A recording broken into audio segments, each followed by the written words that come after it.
Selamat datang di podcast komunitas sosial. tapi sains hari ini ya gitu. Tapi kita hari ini mau bahas sains nih. Kita berangkat dari ini dulu. Kayaknya kita melihat dari konten-konten promosional kita di Reels, TikTok, YouTube Short.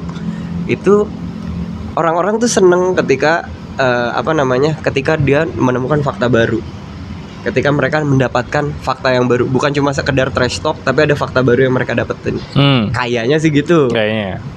Pola yang aku lihat sejauh ini kan kita juga belum jauh-jauh amat. Iya. Baru kan juga episode 10 capek kita rekaman. Iya. Ya kan? Orang ini aja udah seret gua ya kan? Iya. Nah, jadi hari ini disponsorin sama anjingnya. Belum ada. Enggak seviral itu. 60.000 aja belum tentu. 60.000. Iya, betul. Nah, jadi jadi hari ini kita mau ngedisprove miskonsepsi yang ada di sains. Salah satunya adalah miskonsepsi tentang multiple universe. Multiverse. Nah, sebenarnya kita berangkat dari ini dulu deh. Multiverse itu kan sebenarnya berangkat dari eksperimen pikirannya Schrödinger, tau gak? Iya. Dan ini harus kalian tahu bahwa itu tuh eksperimen pikiran, nggak dilakuin beneran. Schrödinger ini tidak benar-benar punya kucing lalu ditaruh di kotak terus kucingnya ngebelah dua gitu enggak. Eksperimen kucing Schrödinger yang dikenal gitu kan. Eksperimen kucing Schrödinger itu orang tuh kan di mana di ketika kucing tersebut berada di dalam kotak, kita menyebut kucing tersebut dalam keadaan hidup dan mati secara bersamaan. Kita baru tahu ketika kotaknya dibuka. Kita akan baru tahu ketika kotaknya dibuka. Maksud dari kita tahu ketika kotaknya dibuka adalah, jadi ada namanya kalau di fisika kuantum, keadaan suatu partikel itu disebut sebagai fungsi gelombang. Nah, jadi fungsi gelombangnya itu ada kemungkinan A dan kemungkinan B kayak tadi. Kita perhitungkan tuh dua-duanya ketika belum kita observasi. Nah, tapi ketika kita observasi dan kita menemukan ternyata ada kemungkinan yang kita observasi adalah A, maka fungsi gelombang B kolaps. Jadi udah nggak perlu lagi kita perhitungkan. Ya. Nah, menurutku salah kaprahnya dari multiverse adalah di situ. Multiverse itu jadi orang-orang tuh seolah-olah berpendapat kayak, di universe lain nih gue belok kiri, di universe ini gue belok kanan gitu. Orang kan seolah-olah salah kaprahnya gitu. Padahal ketika kita udah belok kanan, ya fungsi gelombang ketika kita belok kiri itu udah kolaps. Udah nggak diperhitungkan lagi. Udah nggak diperhitungkan lagi. Ini pertanyaan yang menarik sih sebenarnya. Ayo kita bedah dari hal-hal yang dipercaya sama orang mengenai multiverse. Pertama-tama, kita udah tahu ya bahwa kalau dari teorinya Schrödinger sendiri, harusnya kalau emang ada dua pilihan nih dan sudah diobservasi, kamu udah terjadi keputusan, ya gitu, ibaratnya gitu ya kan. Maka yang B itu ya prune aja gitu, hilang aja. Iya, betul. Nah, tapi apakah kalau misalnya kita belum mengambil keputusan, universe masa depan ini ada semua? Masih diperhitungkan, bukan ada semua. Keberadaannya kan kita nggak tahu ya, karena belum kita observasi.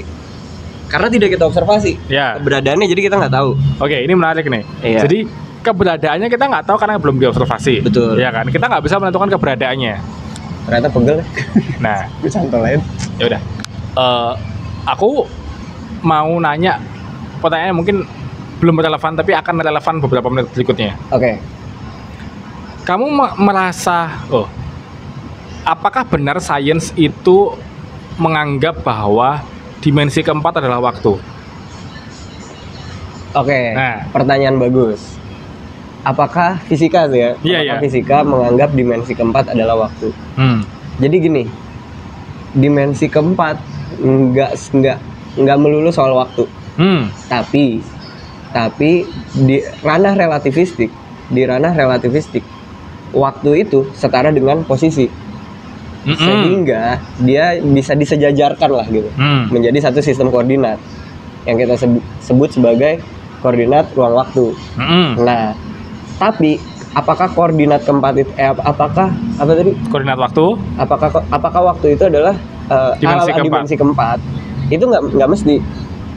Nggak mesti, kita bisa aja meng-create 4 dimensi apa namanya, 4 dimensi ruang dan 1 dimensi waktu, nggak masalah.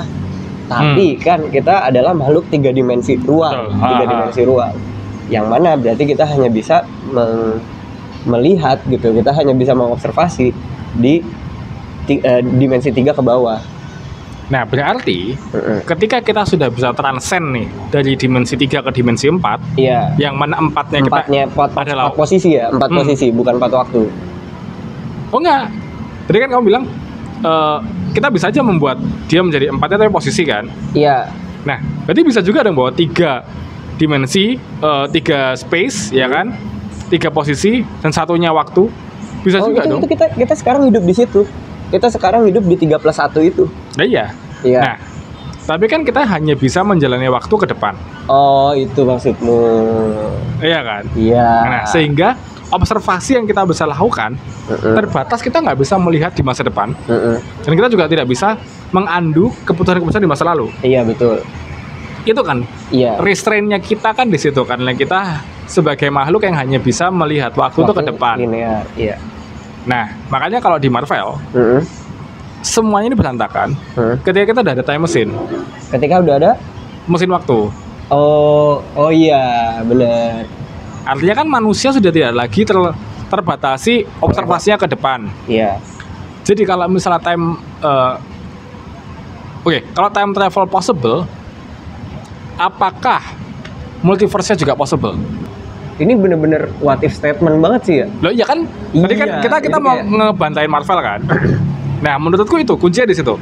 Kalau misalnya time travelnya possible, kalau kita akhirnya bisa melewati batasan ini nih, batasan waktu ini, multiverse-nya bisa nggak terjadi nggak?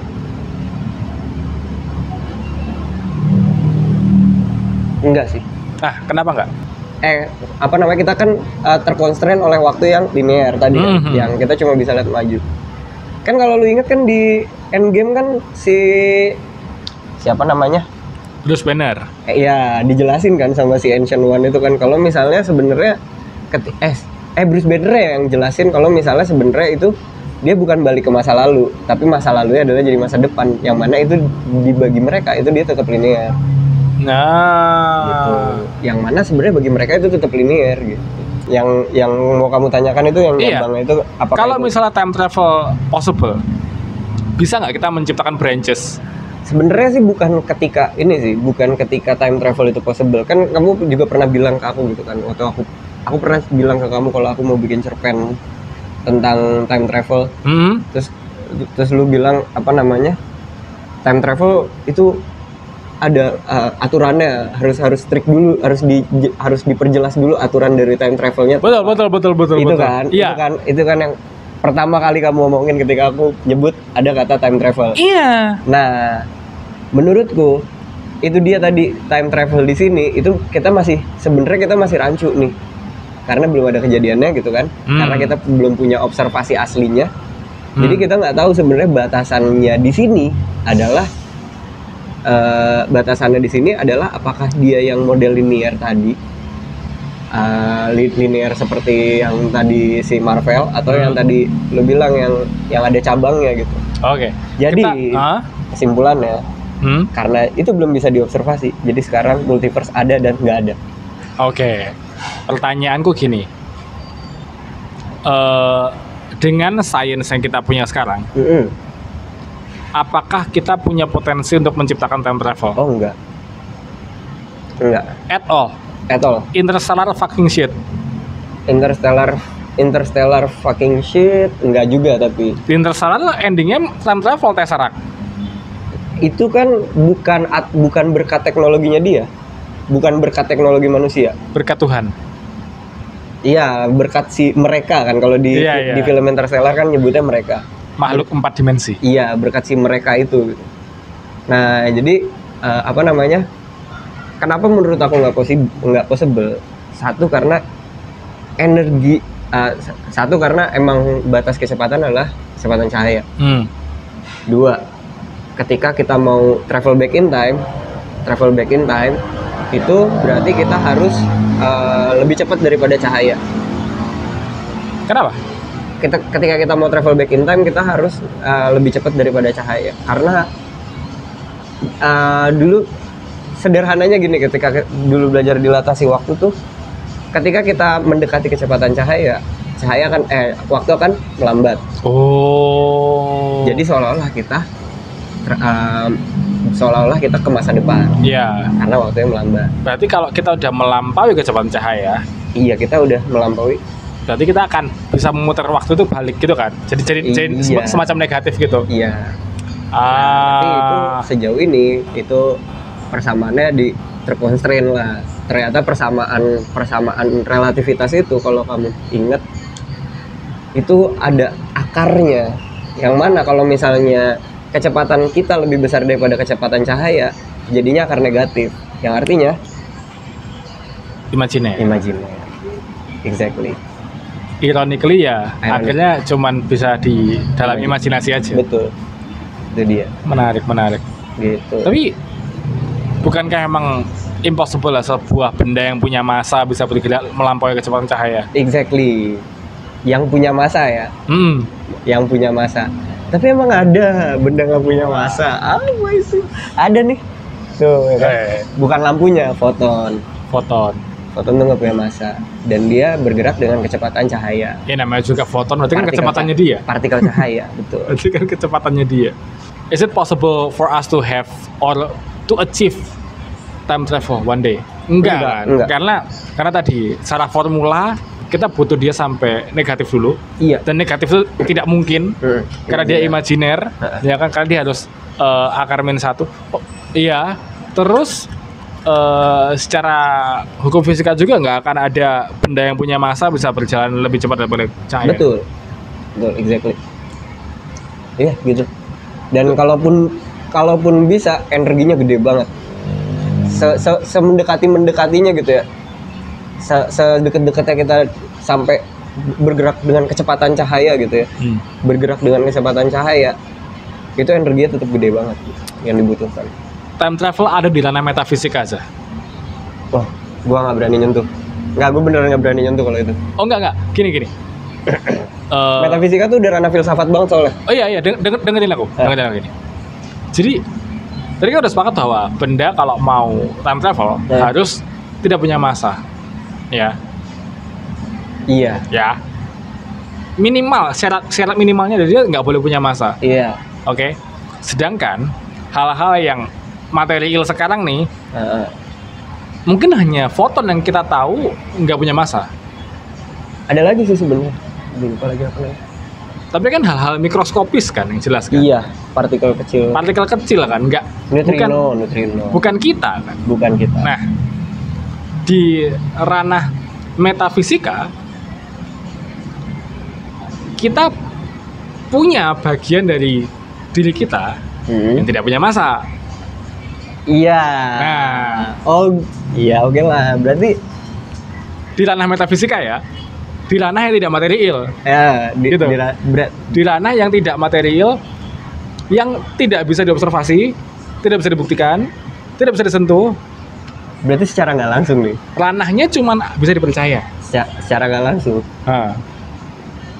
Kalau kita mau achieve time travel, kita harus melepaskan identitas kita sebagai materi. Ya, betul. Betul.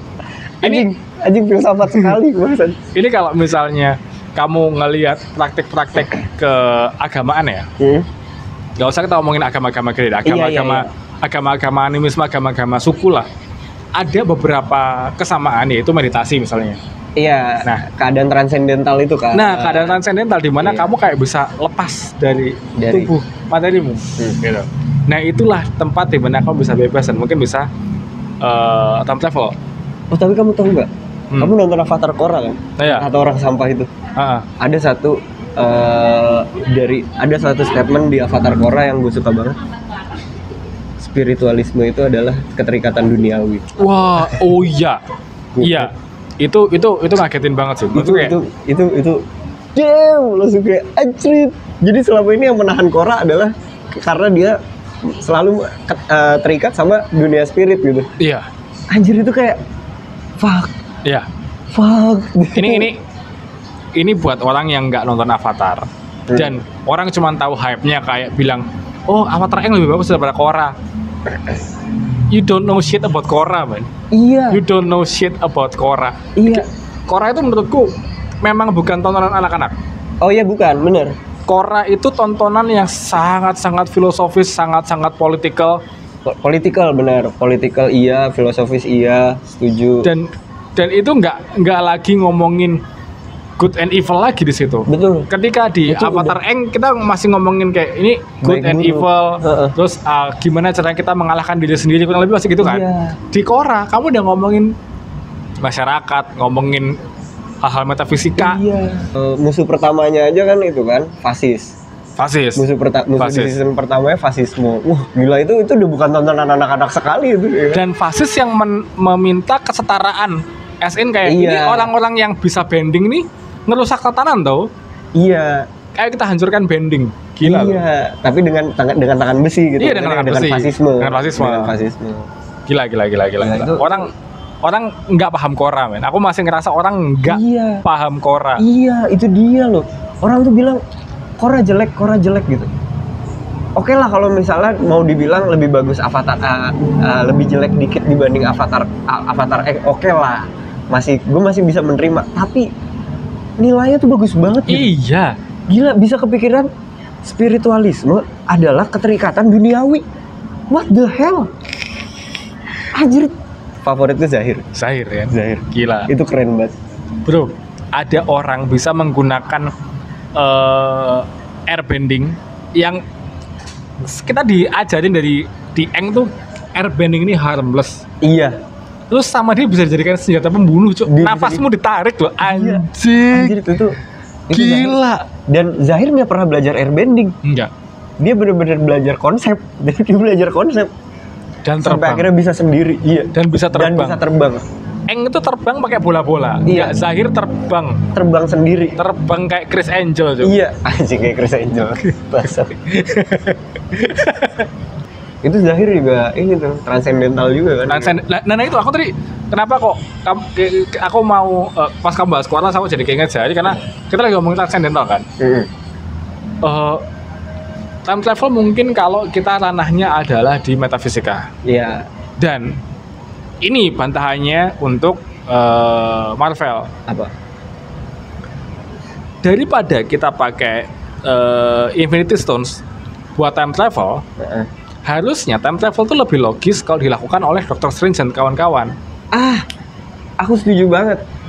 Tapi make sense. Tapi make sense karena Doctor Strange dan kawan-kawan sebelumnya memang megang Time Stone. Oh, tapi cuma Doctor Strange doang. Dan Enggak, maksudku dijaga. Iya. Karena mereka tahu akibatnya bakal apa. Iya. Iya, gitu. Maksudku caranya untuk time travelnya itu tidak usah pakai mesin, tidak usah pakai time stone dan Infinity Stones. Tapi kan ya itu tadi kita kan tadi sepakat ya bahwa time travel itu hanya bisa dilakukan di ranah metafisik. Nah, yang bisa nembus metafisik di dunianya Marvel kan cuman Doctor Strange. Yang bisa ngeluarin roh dari raga kan cuman Doctor Strange. Oh enggak. Wanda tanpa butuh time travel dia bisa menciptakan multiverse kan. Sebelumnya kan itu kan yang apa sih Dreamwalking gitu dia bisa dan Dreamwalking itu menurutku ya udah itu multiverse paling mentok di situ. Ya oke lah. Multiverse paling mentok di situ. Karena ya udah, kan ranahnya metafisik. Iya, ranahnya metafisik. Ranahnya udah metafisik gitu. Kalau udah mau bahas mimpi nih. Nanti kapan-kapan aja. Cuman kan kalau bahas mimpi nanti ngomongin consciousness panjang, Mbak, itu. Iya, itu panjang. Panjang, Mbak. Apakah kita punya consciousness? Diskusi metafisika itu menurutku sesuatu diskusi yang nggak akan ada akhirnya sih. Karena nggak materi, Pak. Nggak bisa diputuskan dengan ya udah ayo eksperimen gitu loh. Iya, benar. Ini kan topik utama buku Madilog kan ini sebenarnya. Oh iya, aku belum pernah baca. Jadi Madilog itu kan judulnya materialisme, dialektika, dan logika. Nah, di part materialismenya dia ngomong kalau orang Indonesia itu kebanyakan mikirin ranah metafisika. Oh. Makanya kita suka percaya sama logika-logika mistika Iya. yang nggak terbukti benar. Oke. Gitu. Itu kan kritiknya Tan Malaka kan gitu. Makanya I see, disebut I see. buku kiri kan karena menolak logika mistika itu. Ya gitulah teman-teman. Udah ya kan Marvel fanboy. Film Kita kalian Marvel fanboy kok. Enggak, kamu aja. Oh, Filmmu udah enggak. jelek semua. Iya sih, Film-filmnya iya sih. Film-filmnya udah jelek. Terakhir bagus cuma Spider-Man yang rame-rame itu. Itu pun ketolong nostalgia. Ketolong nostalgia. Benar. Iya sih. Nggak ada lagi setelah itu apa? Nggak, tapi aku tuh aku deep down masih agak menunggu kedatangan Dr. Doom. Dan apa namanya, ketika udah muncul Galactus, ketika udah keranah metafisikanya, aku masih agak penasaran dikit. Gini, Galactus aja, Pak. Secara fisika itu udah nggak mungkin. Iya emang. Galactus tuh nggak mungkin loh. Iya, Kalau- makanya. Kalau ada benda dengan massa seperti itu ngelihat bumi dengan jarak segede itu, ketarik bangsat. Itu pasti ketarik itu kan. Nah makanya gue tuh apa namanya, gue masih fanboy yang Marvel. Nah, Di titik bukan nontonin yang ngikutin banget nih kayak Captain America sekarang, gue bodo amat gitu kan. Tapi di titik gue penasaran ketika Marvel itu udah ngebahas-bahas di ranah metafisikanya. metafisikanya. Iya, nggak usah Bukan jauh-jauh deh. fisikanya ya? Bukan fisikanya, nggak usah jauh-jauh deh. Yang ngambil ranah metafisika lain kan Moon Knight tuh aku ikutin. Oh, Moon Knight seru banget. Moon Knight seru banget itu. Moon Knight itu dia somehow bisa mengutilisasi mitos Mesir dengan baik. Dah, Parah, itu bagus banget. bagus. Aku suka banget. Heeh. Visualnya oke. Parah, visualnya oke, ceritanya oke. Ya itulah pokoknya. Buat orang yang mungkin nggak familiar dengan Moon Knight ya. Harus Jadi nonton sih. yang cuma tahu Moon Knight dari serialnya, menurutku tuh cukup. Iya. Menurutku cukup, nggak usah baca komik, nggak usah apa. Itu aja. Kamu akan ngerasa kayak plot twistnya banyak gitu. Iya. Oh anjir. Oh anjir. Tapi kan Moon Knight kalau di komik kan lebih sampah lagi gitu. Gila. Serahkan semua narkoba di muka bumi ini ya. Masih bagusan Eternal menurut gua. Waduh Captain Marvel, anjing. sumpah. Aduh anjing. Sumpah unpopular opinion ya, unpopular opinion. Aduh anjing. Masih bagusan Eternal karena Eternal itu udah Eternal, Shang-Chi dan kawan-kawan itu udah mulai dia mulai main ranah metafisik, yang mana ranah fisiknya tuh udah abis diperes tuh sampai Endgame. Jadi harusnya pasca Endgame itu harusnya udah main-main ke ranah metafisik. Disitulah menurut gua pas banget tuh keluar Eternal, keluar Shang-Chi. Kalau kita ngomongin ranah metafisik ya, Hmm. maka harusnya lawannya jangan Galactus. Iya. Iya. Iya kan? Lawannya siapa ya? Ya ini lawannya siapa? Dr. Strange yang pertama. Oh, si Dormammu. Atau Dormammu. kan kalahnya di nego. Iya. Itu kan tai banget ya. Iya, Dormammu kalahnya di nego anjir. Kalahnya dijebak time loop. Iya. Fuck, padahal Dormammu tuh potensial banget loh. Sama aku masih ada rasa penasaran antihero atau kayak villain arc yang udah di-tease tapi nggak muncul kayak Mordo. Ya. Oh ya. Itu kan udah di-tease tuh dari Ya, awal. ya, kan. ya, Dari ya, ya. Doctor Strange pertama udah di-tease nih Mordo bakal ada villain arc-nya, terus aku Tapi Red Hulk tetap jadi sampah. Tapi sebenarnya gue masih penasaran sama Marvel. Tapi kalau komik gue prefer DC. Aku punya cerita tai sih. Ini Apa? cerita buat closing ya. Ngomongin komik dan DC ya. Nah, Punya kartu Flash bagus banget. apa itu? Batman. Anjir. Bagus ya? Di balik Joker. Anjay. Jadi ceritanya tuh flash cardku yang lama itu hilang. Ya, Aku ke Bank BCA. bisa custom. Enggak, Oh enggak, itu bukan lo custom. enggak custom. Aku ke Bank BCA. Terus aku bilang sama kakaknya, Kak, aku mau beli flashcard gitu. Kakaknya bilang, Kak, cuman ada satu yang buat Ya, anak-anak. Gak apa-apa ya. Nah, Coba lihat desainnya. Ini Kak. Oh, saya target pasarnya. Saya itu target pasarnya. Ini ya justru ini yang saya cari. Kalau ada yang lain selain ini bakar aja, Mbak. Ini yang paling penting. Ini itu bagus banget, kampret. bagus banget. Sumpah. Parah. Dan masalahnya kakak itu kayak maaf ya kak, cuma ada ini. Loh, ya ini yang bagus. Maaf gitu. Ini yang bagus, gila. Harusnya itu yang diperjualkan gitu, diiklankan gitu. Ini kamu jual ke aku 500.000 tak beli kok. Enggak sih. Enggak, cuman kayak anjing pengen gitu pasti. Iya. Karena bagus. Terus akhirnya yang pelama tak kasih ke istriku nih, ambil aja. Ambil tuh flashcard gambar Monas itu. Ini nih, Bos Batman. Dah, closing. Terima kasih teman-teman sudah mendengarkan kami Restalking komik yang tidak setia sama science itu. Iya betul. Terima kasih telah mendengarkan kami di podcast Komunitas Sosial. Ada hewan.